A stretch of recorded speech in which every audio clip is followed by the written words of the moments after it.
आज मेरे अंदर बहुत आलस भर गया था, इसीलिए मैं ऐसे एंगल पे वीडियो बना रही हूँ, क्योंकि मेरा उस साइड जाके बैठ के बनाने का मन नहीं है। अब देखो, मैंने अपने बारे में एक नई डिस्कवरी की। ऐसा मैंने रियलाइज़ किया कि कभी-कभी ऐसा होता है कि आदमी अपने ही में इतना व्यस्त हो जाता है और अपने में इतना ज़्यादा अपने आप को ही अच्छा समझने लगता है कि वो दूसरे लोग की अच्छाई देख सा नहीं पाता है। ऐसा मैंने नया-नया रियलाइज़ किया है कि एक्सपेक्टिंग, मुझे नहीं पता तुम लोग एक्सपेक्ट करते हो या नहीं, but I expect people to be like me.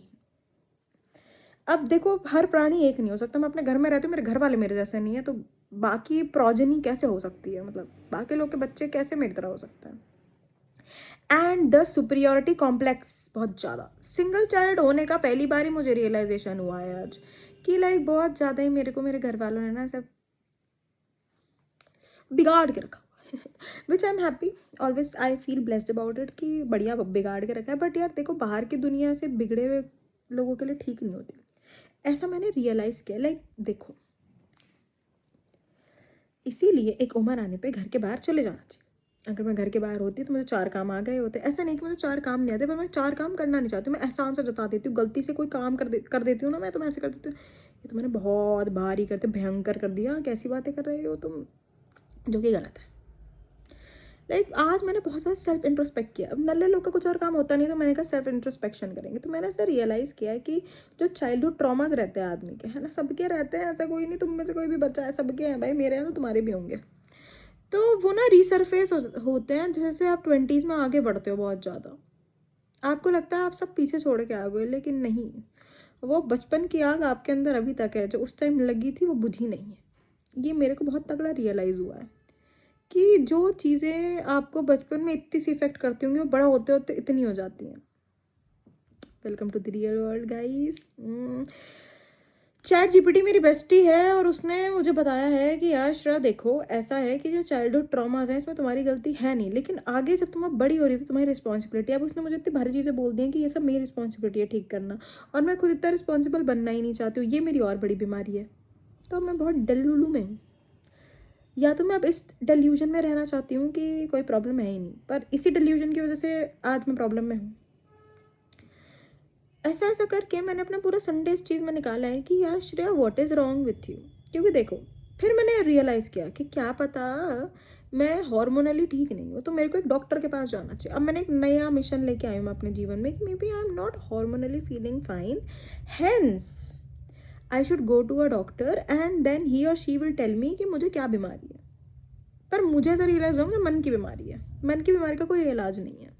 Another problem I have is कि मुझे पता है कि change is the only constant, but change ना एक्सेप्ट कर पाना, ये तो बहुत ही भद्दी बात है। क्योंकि जैसे मैं बड़ी होते जाऊँगी तो चेंज तो बहुत ही प्रोमिनेंट चीज़ नहीं हो जाएगी मेरे जीवन में। लेकिन मैं चाहती हूँ सब कुछ सेम रहे। ये कैसे पॉसिबल है? Another problem I have discovered कि मुझे परफेक्शन की बीमारी है। मेरे जैसे आदमी को जिसको कैमरा यहाँ रख के वीडियो बनाने में वहाँ पे आलस आता है, उसको परफेक्शन की प्रॉब्लम है। देख रहे हो डिस्कवरी? ये सब चीज़ें सोचते और समझते हुए मैंने रियलाइज़ किया है कि I have to keep an open mind. जितना बेहतर मैं अपने दोस्तों के साथ रहती हूँ, उतना बेहतर अगर मैं अपने साथ रहती तो कितना बढ़िया रहता। Like I am very good with them. सिर्फ सुपीरियॉरिटी कॉम्प्लेक्स ऐसा नहीं है, ऐसा उन्होंने मुझे बोला नहीं है, but I believe they love me. ये डिल्यूजन है मेरा। एंड देन फिर मैंने ऐसा रियलाइज़ किया कि like I have a habit of like calling out people when I don't like them, which is fine. But मैंने मध्य मार्ग चुनना भी शुरू कर दिया है कि आई बिलीव कि अगर मुझे कोई चीज़ नहीं अच्छी लगे, it is better to silently walk off. क्योंकि सब इंसानों को अगर मैं अपने जीवन की एनर्जी से दान करती रहूँगी तो मेरे लिए कुछ बचेगा नहीं। जो मुझे बहुत कम सी उम्र में ऐसा लगने लगा कि मेरे अंदर एनर्जी बची नहीं, क्योंकि मेरा मुंह बहुत चलता है। I need to save my energy. This is another discovery which I have done. ऐसे बात करते करते मुझे रियलाइज़ हो रहा है कि मेरा संडे तो बहुत ही प्रोडक्टिव था। ऐसे मतलब मैंने अपने बारे में तो बहुत ज़्यादा चीज़ें ऐसे समझ ली कि वाओ, मतलब प्रोडक्टिविटी भी क्यों ज़रूरी है एंड डिमोटिवेशन क्यों आ रहा है मुझे, ये भी मैंने रियलाइज़ किया। यार देखो, ऐसा है कि पूरे पूरे टाइम में एक जगह पे पड़ी रहूँगी तो डिमोटिवेशन ही आएगा। कोई आदमी मोटिवेट नहीं हो सकता। 4 कदम बाहर चलूँगी, ना एक्सरसाइज करती हूँ, ना योगा करती हूँ, कुछ करती नहीं हूँ, घर पे रहती हूँ। घर से जो बाहर भी जाती हूँ गाड़ी के सहारे चली जाती हूँ, है ना। उसमें मेरे पैर कितने ही चल जाते होंगे। जो हार्मोन ठीक करने के काम है वो तो मैं कर सा नहीं पा रही हूँ। अब मैंने सोचा मैं कोविड वाली श्रेया को वापस लेके आऊँगी। मैं तुम्हें कोविड वाली श्रेया के बारे में बताती हूँ। तो क्या हुआ था कि मेरी कज़न आई थी कोविड में, ओके। तो उन्होंने उस टाइम में मोटी हुआ करती थी। Yes, I was very fat, ऐसा मुझे लगता है। ठीक है, तो 65 थी मैं, यार मोटा ही होता है। हाँ, मैंने सोचा कि ठीक है, अब उन्होंने मुझे बताया कि एक्सरसाइज़ होता है, योगा होता है, ये होता है। मैंने अपने घर वालों को ट्राई किया था कन्विंस करने का कि मुझे जिम जाने दो, बट मेरे घर वालों ने बोला अभी कोविड है, या ऐसे भी उन्हें लगता है कि पता नहीं जिम वाले मुझे ड्रग्स दे देंगे, पर डरे हुए घर वाले लोग, खैर। तो वो उन्होंने मुझे, इन शॉर्ट ये मोरल था कि उन्होंने मुझे नहीं जाने दिया जिम, है ना? तो मैंने घर पे एक्सरसाइज योगा करना शुरू किया, मेरी कज़न ने मुझे सिखाया। मैं बहुत सीरियस हो गई इस चीज़ को लेके, मैंने यूट्यूब का भयंकर इस्तेमाल कर दिया। ऑल्दो मुझे पढ़ाई करनी चाहिए थी, पर मैंने पढ़ाई से ज़्यादा आई थिंक अपनी फिज़िकल हेल्थ पे ध्यान दे दिया था। तो करते-करते क्या हुआ कि मैंने वेइंग मशीन भी मँगा ली कि अब मैं रियलाइज़ करूँगी, अपने आप को रियलिटी चेक दूँगी तो इससे बेटर होगा।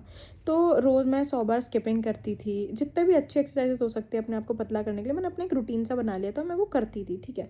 और मुझे ऐसा था कि कैसे भी मेरा वज़न तुरंत-तुरंत कम होना चाहिए। तो देखो, स्टार्टिंग में जब एक मोटा आदमी अपने आप को पतले करने की कोशिश करता है, तो धीरे-धीरे करके जल्दी रिज़ल्ट दिखता है। फिर एक पॉइंट के बाद स्टैग्नेंसी आ जाती है। स्टैग्नेंसी में मुझे बहुत बुरा लगा, लेकिन मैंने कहा नहीं, अब ये मेरा नया मिशन है स्टैग्नेंसी से नीचे जाने का। अब क्या है, मुझे आदत है एक्सट्रीम्स बनाने की, ये भी मैंने डिस्कवर किया था आज कि I am a very extreme person, या तो आई डू एक्सट्रीम्स में बहुत ज़्यादा। ठूस रही हूँ तो ठूसा ही जा रही हूँ, नहीं खा रही हूँ तो नहीं खा रही हूँ, ठीक है? अब खाना पीना त्याग के, not in a bad way, but I use to take like proteins और ये सब, ठीक है? कि सिर्फ प्रोटीन खाऊंगी, पता नहीं क्यों मैंने इतना सब कुछ सोचा, बट ठीक है, इट हेल्प मी। फिर मैंने एक्सरसाइज वगैरह करते करते करते करते, तुम मानोगे मैं 65 से 40 पे आ गई थी 6 महीने में। तो अब तुम मेरा समझ रहे हो, मेरी खोपड़ी खराब है, सटकी सी खोपड़ी है। मेरे पापा ने मुझे बोला कि बाबा रामदेव के साथ तुम्हें जाना चाहिए था, मैं टीवी पे, तुम ही होती उनकी एग्जाम्पल, ये देखो ये लड़की योगा एक्सरसाइज कर करके क्या पतली हुई है। लोगों को एक्सेप्ट ही नहीं हुआ, लोग कह रहे हैं कि इसने दवाई खा के अपने आप को पतला किया। ये लोग जो मुझे जिम नहीं भेज रहे हैं क्योंकि वो मुझे ड्रग्स दे देंगे, ये तुम्हें लग रहा है मुझे दवाई देंगे? कितना अच्छा होता, उन्होंने मुझे दवाई दे दी होती पतले होने के लिए, तो सबसे बेस्ट तो तभी होता ना।